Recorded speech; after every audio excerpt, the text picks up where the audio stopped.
Welcome to the Kindness Project, the podcast designed to share stories of kindness and share how kindness can make positive change in our world, one small act at a time. On this week's episode of the Kindness Project, we talk about TikTok, Zoom, and we have part 2 of our interview with Kevin Gaskell, the author of the book Inspired Leadership. Welcome, my fine friends, to another episode of the Kindness Project.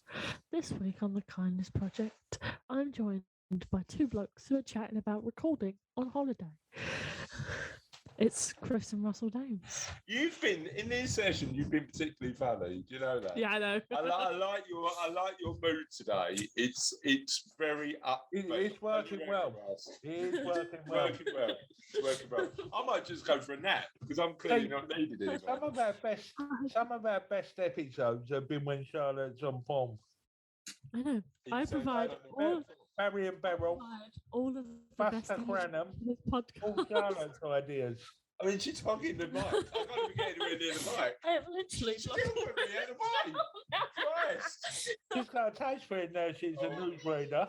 Sophie wants to. I also say have to hello. periodically check that the red light on the mic is on. Nudging too much, we'll just lose audio on this. You know what, right? You know what? I was lucky enough to be a guest on another podcast a couple of weeks ago. Oh yes, I remember. And they we do our one just with a remote podcast mic and a laptop. They actually recorded their one in a studio in Soho, and they were properly set up. What was that? That was Martha Lawton. So Martha That was Slunderlust, innit? Yeah, the podcast was about money. I went on to talk to Wanderlust, yeah.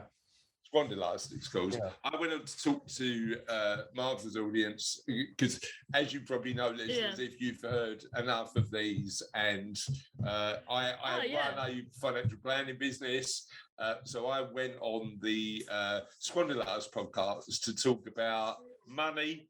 Actually, how money and kindness are related, and loads in between. But yeah, we went in, and she she does her recordings in her space, Robber's studio. That should beg the question: when are we getting a studio? When you paying for a studio, Russ? I'm not.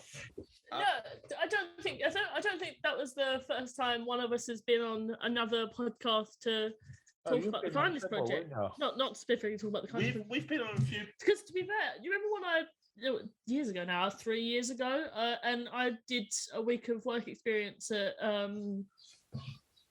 sorry, I got distracted by my back. The legend that is Ollie. Yes, and me and Ollie had a chat, and they had a studio as well. Yeah. Has everybody got a studio? We're the only ones. Well, the only ones that don't have a studio. A lot of people do recording studios, like podcasts. Well, this is our recording studio. The dining room table and the macoon behind us. Yeah, just this is our standard recording. I'd like to know what sort of numbers they're getting to justify a recording studio, though. I don't know, to be honest, right? So I think the way that Martha does it in terms of, whereas we do it for all the giggles we have, and hopefully the audience enjoy it as well, I think Martha, it's more sort of business focused and stuff like that. To be fair, lads, we don't do too bad for ourselves, you know? We don't. I totally agree.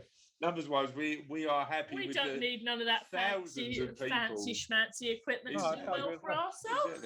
Exactly. Oh, we are golden. I mean, we could do with a studio right now because I've got 3 people running around and a dog and the ring doorbell going.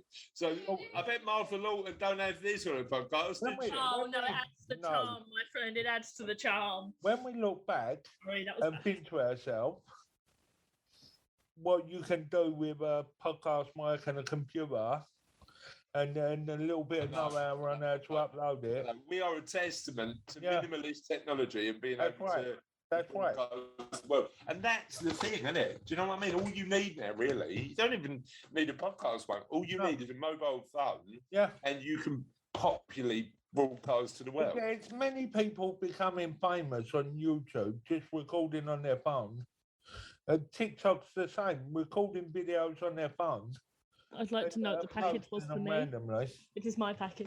We might do an visual unboxing live on the Kindness Project, because that noise that you heard earlier on was Charlotte's new mobile phone arriving. Probably. Oh, lovely. When are we starting your new TikTok channel? toplesscookingbutrush.com. It won't be long enough. You only get 3 minutes on TikTok.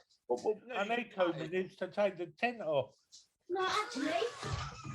So how long did it take you? Sorry, did you just say it takes you more than 3 minutes to take your top off? Yeah. How long did it take you to take your top off? About 4.5. No, I have to take it off, then I have to fold it. We're not suggesting you take your top off on the TikTok. We're suggesting you just start topless and just go from there. Right, what did Sophie want to say? I'm thinking about adding 10 minutes. Oh, our resident TikTok expert said that if TikTok are thinking about doing a 10-minute video, that'd be perfect. I've read taking your top off. I've read in the remaining time, 5.5 minutes to do your cooking. I've read somewhere that they're talking about upping the limit. Well, originally it was only, 15 seconds? I mean, I don't know whether you get across your the decency threshold if you take the top off. I don't know if they've got... I think they're paying people for less. Yeah. That's who I was out for dinner yesterday with, Russ. You was out for dinner with... Russ knows. I see it in the diary, but Steve Donovan. No, that was Friday night, and he helped out in the garden project Saturday morning. Let me... let you have a look at my diary, so you know. Let me go back, because I know this. Oh, no, it's not Curry Club. Yeah. You were down with the Curry Club. The Curry Club. And you know who comes to the Curry Club, right? Don't you? I don't. Well, it's my mate Mike, my mate Becky, yeah, and my mate Sean. Now, you know Sean, right? Did you happen to mention me? Oh no! Funny enough, Russ. Oh no! He did mention you. Oh no! You turned up to a meeting, a professional business meeting, with less clothes than you should probably. I was telling Stacey Keane, who we was telling Stacey Keane.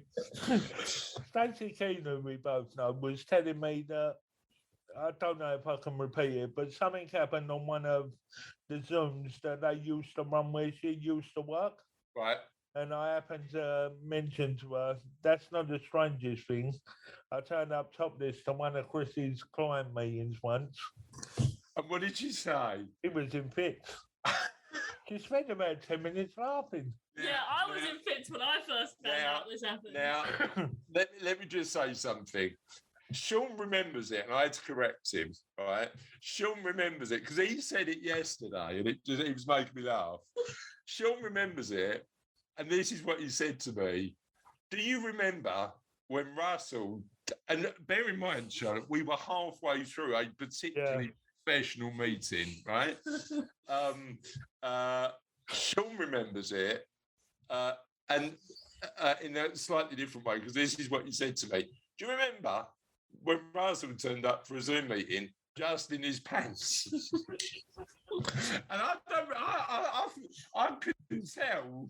No, I was wearing trap arms. Honestly, I was. Very specific detail to remember, Russ. Are you sure he didn't make that up on the fly? I honestly think we overshare on these podcasts. I'm hoping I never have to bump into him. Huh? I'm hoping I never have to bump You're coming to the next Curry Club. When's the next Curry Club? Mid-June, but I'm gonna pay for us to come down so he can come along and say to have a chat with Sean directly. No. Just the first thing you say to him. I was wearing jogging bottoms, actually. Yeah, exactly. I wasn't. I think the first thing I'd say to him is I'd apologise, and then. Have you not? I did, no, because he hasn't spoken. Oh, no, I apologised straight away. Literally, as I was leaving the room, I was going, sorry. This is what he did. This is what he did. He went, I'm so sorry. And then just went. And me and Shauna left looking at each other going, did that just happen? Did that genuinely, in a professional business meeting? I can laugh about it now, but now, it was lucky it was Sean, and even though he's a client, he's also a really good mate. So, yeah, we were. If it was anyone else, you'd be an up water us. Anyone else? Yeah, but yeah, funny. Anyway, on that note, we haven't got a question of the podcast this week, so I'm going to let you come up. Should we have a quick brainstorm? Yeah, let's have a hive mind. No, you said brainstorm. Oh, Sophie's got an idea. Go on, Soph. What's your favourite type of pasta? Oh, yeah. Have we had that before? No. What is your favourite type of pasta? Is an amazing one. Thank you. Mine is tagliatelle. Did you filter that? Yeah. So what we'd like to know, ladies and gents, is what is your favourite type of pasta? What's yours, Russ? Mine at the moment is tagliatelle. It's nothing like a carbonara with a nice tagliatelle. That's a good choice. I mean, when we have foods versions, right, you love it because you love a bit of cooking. I'm good with food. Yeah. I like a ravioli. Yeah. Particularly if it's a really interesting thing inside the ravioli shell. What's yours? Anything edible. I just like pasta. I really do like pasta. Yeah, it needs to be flavoured right for me to really like. Oh yeah, pesto pasta. Pesto pasta's good, yeah. And if you'd like to let us know, ladies and gents, what your favourite pasta is, you can get in touch with us in the following ways. So on Twitter, we're Out of the Kindness. On Facebook, if you type the Kindness Project into the search bar, we should come up. On Google, if you type the Kindness Project podcast into the search bar, we should come up. If you want to go directly to the website without faffing about with Google, it's www.thekindnessproject.co.uk. If you want to email us directly without faffing around with Google or the website, it's oliver@thekindnessproject.co.uk. Please don't look for us anywhere else. There may be an FBI agent watching you. Or the CIA agent. Or MI6. MI6. Or Mossad. Do you know any other secrets like police or stuff like that? No, I don't think we're supposed to know about the secret police at all. No, so what secret police you talking about? We don't even know about it. We don't know nothing about it. Do you know about the secret police? You're going to get shut down at this rate. Stop talking about the secret police. They are a secret, Russ. That's right. Do you know about the secret police? Sorry, lads, is this something I'm not in on? Right. Stop talking about things that are meant to be secret. When I was a spy. Russ should be an amazing spy. You would be the top lead spy. That is John Le Carre's the top lead spy. You'd be brilliant in. I'm more Johnny English than James Bond, though. What a reference! I love that. And on that note, let's talk producer Johnny Russell English. Johnny English.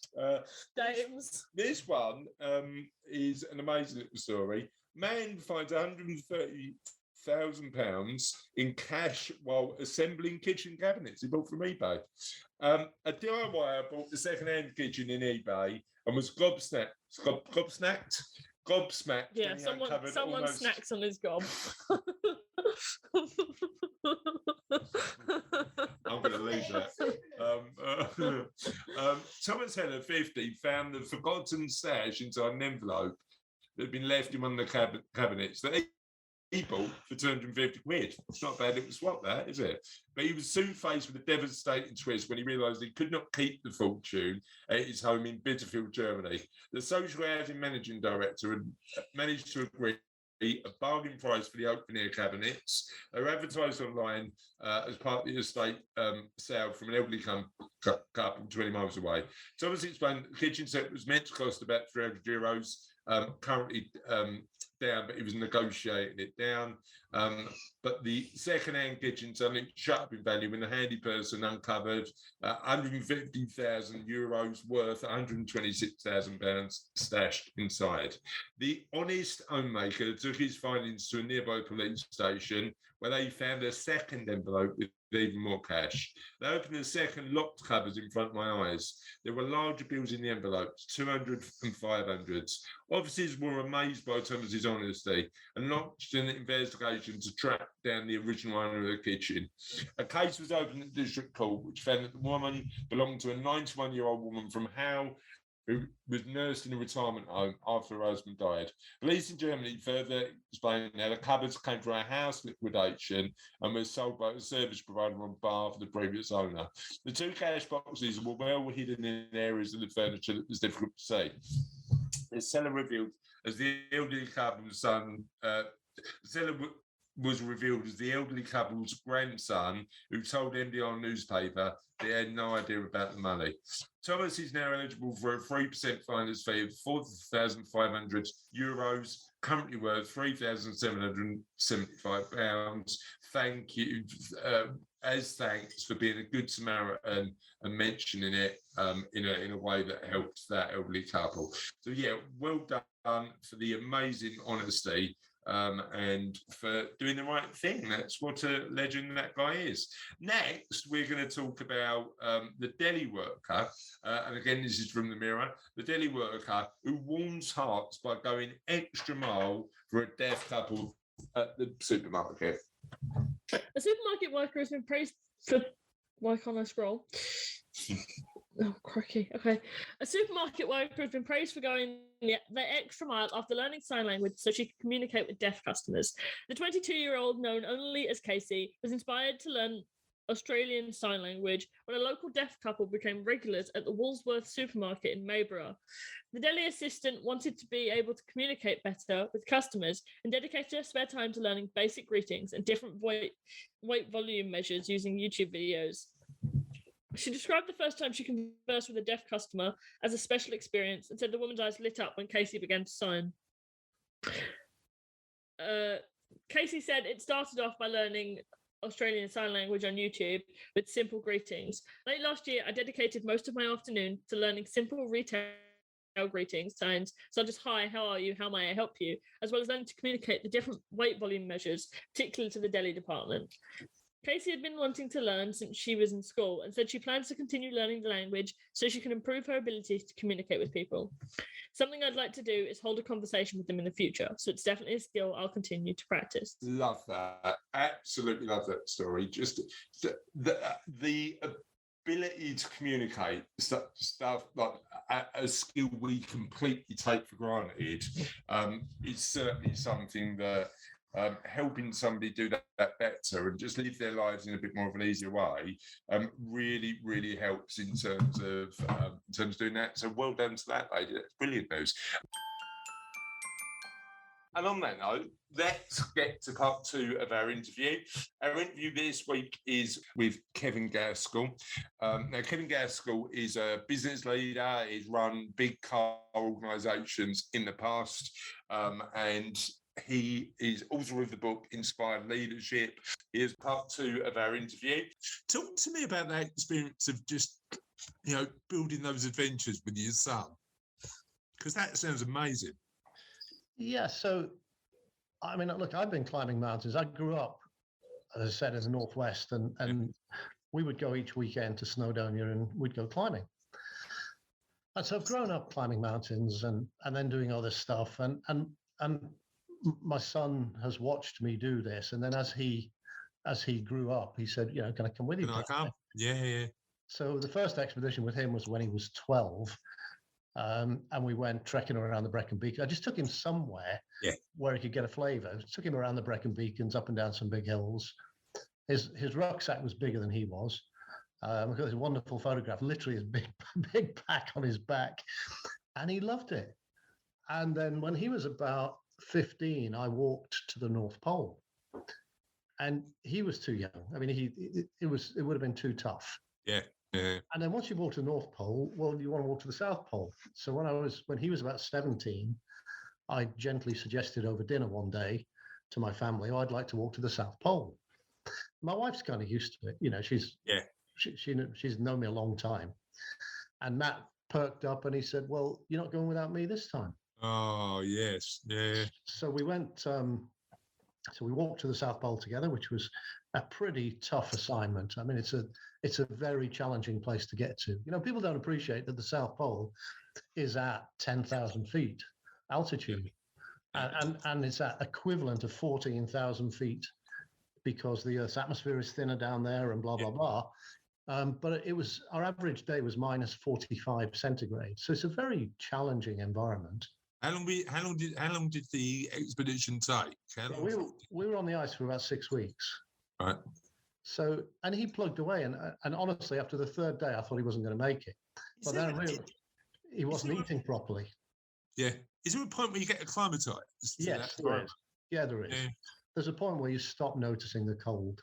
Yeah. And you're still going to be very cautious because when you stop noticing it, that's when you can get frost nip and particularly any exposed areas. You know, your face. I have 2 scars on my face from a bit of frost nip.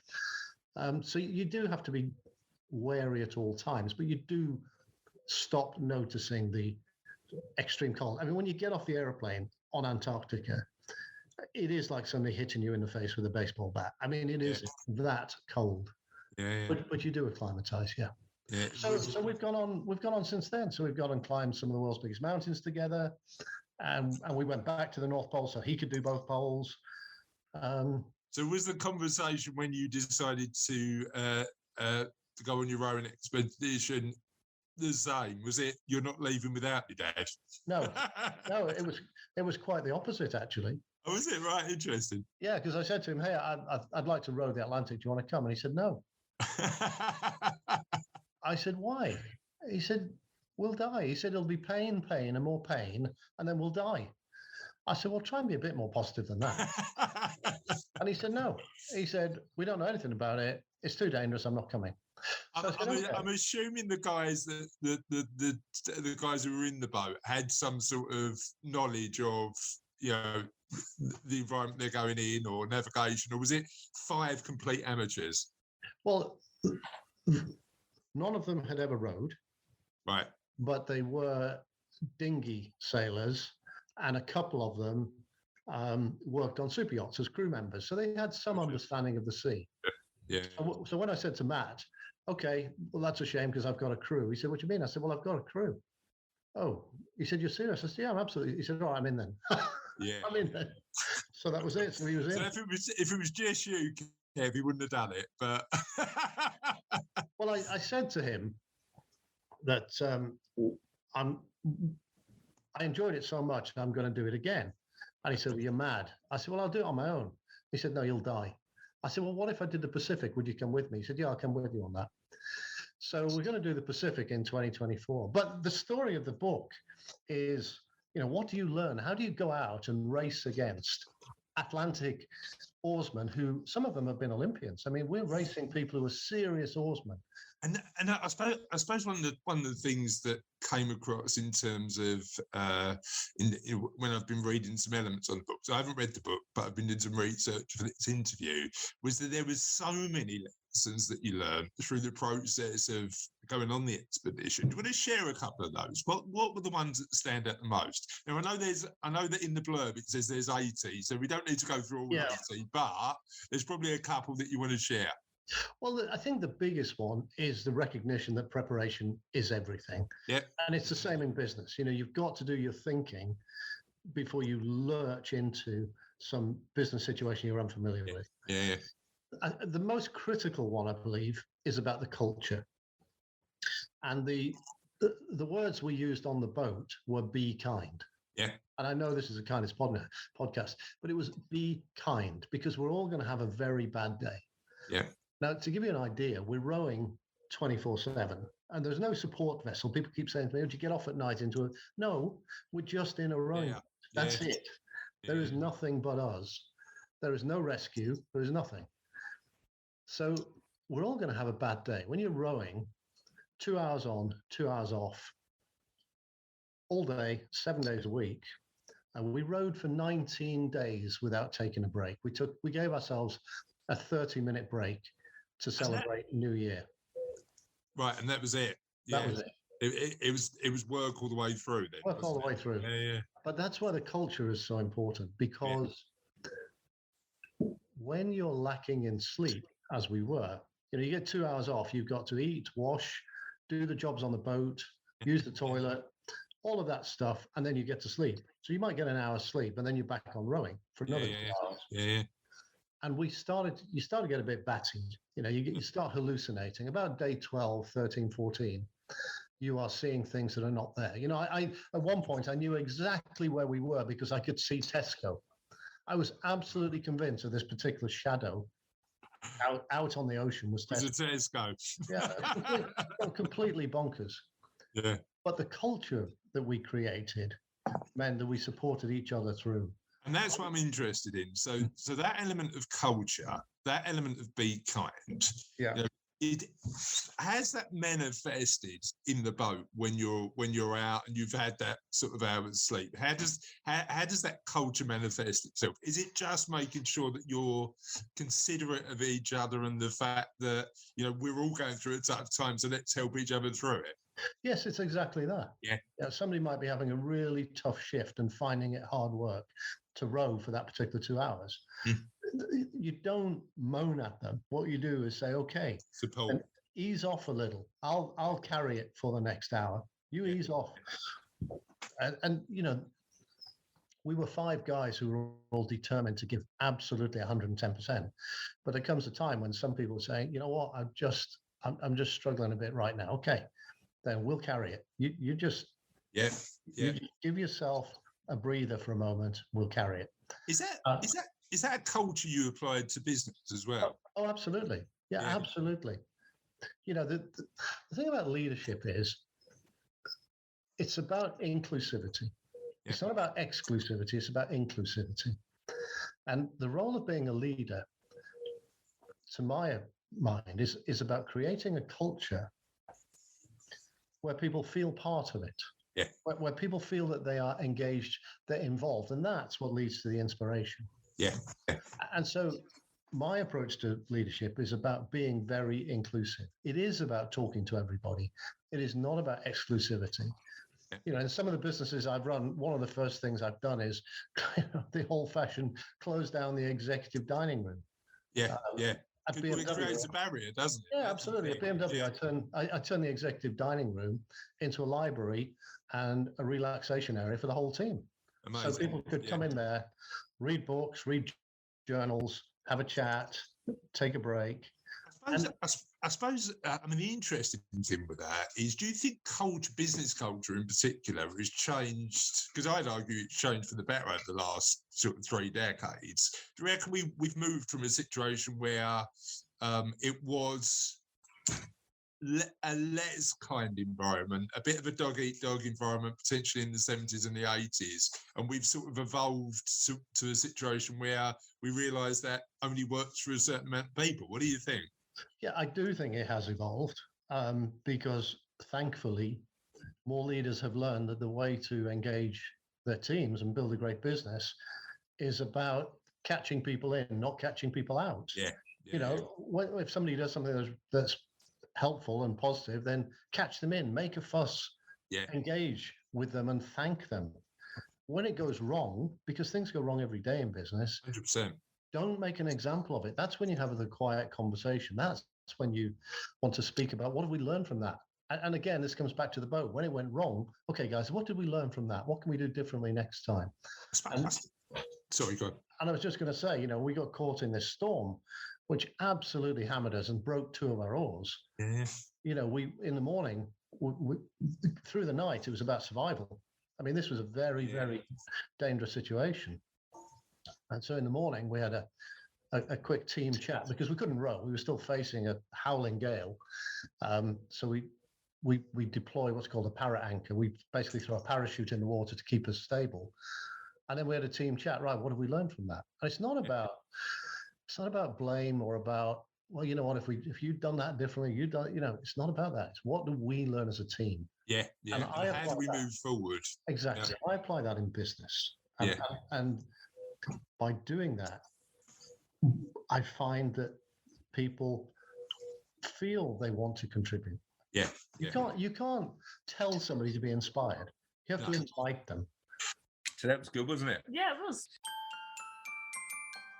And on that note, 'tis the end of another podcast, but the end is never truly the end because the end is always the beginning of something entirely new. We look at last week's question, we look at your answers, and we just say them aloud. Oh, thank you. and last week's question of the podcast was, what is your least and best exercise to do?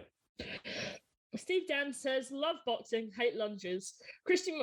Mike Christie. Yes? Yeah. Okay. Love a brisk walk for miles and miles, where it's running. And then it's just like palm face emojis. I think those are quite high on my recently used thing.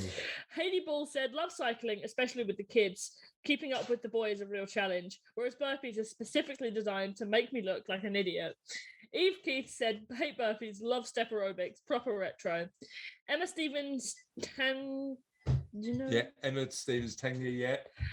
Boot camp, of course. Swimming is my job. I love running, but my knee does not. Sam Chilton said, finding a love of walking as I can't run at the moment. I hate swimming in leisure centres. Hazel Grace says, love walking. I'm rubbish at walking uphill or downhill, though. I'm with you on the burpees. That's in response to your comment about not liking burpees. Caroline Thompson said, I'm enjoying yoga at the moment, but hate burpees. There's a theme here about a hate of burpees, isn't there? Sean Neil Acton said, love cycling, spin and boxing. Burpees, spawn of the devil. Yeah. Justin Gaffney said, I love to woodland walk with my gorgeous dog.